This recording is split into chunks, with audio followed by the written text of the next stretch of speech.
بسم اللہ الرحمن الرحیم۔ السلام علیکم ورحمۃ اللہ وبرکاتہ۔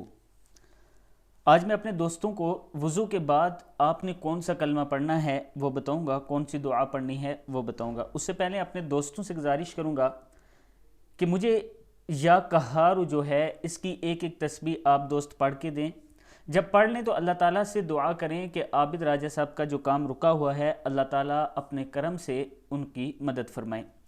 تو شروع کرتے ہیں۔ بسم اللہ الرحمن الرحیم۔ رسول اللہ صلی اللہ علیہ وآلہ وسلم نے ارشاد فرمایا، تم میں سے جو اچھی طرح وضو کر کے پھر یہ کہے اشہد اللہ الہ الا اللہ وحدہ لا شریک لہ واشہد ان محمدا عبدہ ورسولہ، تو اس کے لیے جنت کے 8 دروازے کھول دیے جاتے ہیں، جس دروازے سے چاہے داخل ہو جائے۔ صحیح مسلم کی حدیث ہے۔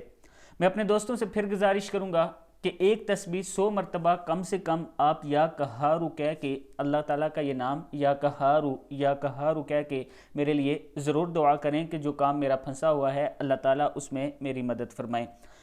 اگر آپ 100 مرتبہ ٹائم نہیں ہے تو جتنی مرتبہ بھی کہہ سکتے ہیں، ویڈیو دیکھتے دیکھتے آپ دوست کہہ کے میرے لیے ضرور دعا کریں۔ السلام علیکم ورحمۃ اللہ وبرکاتہ۔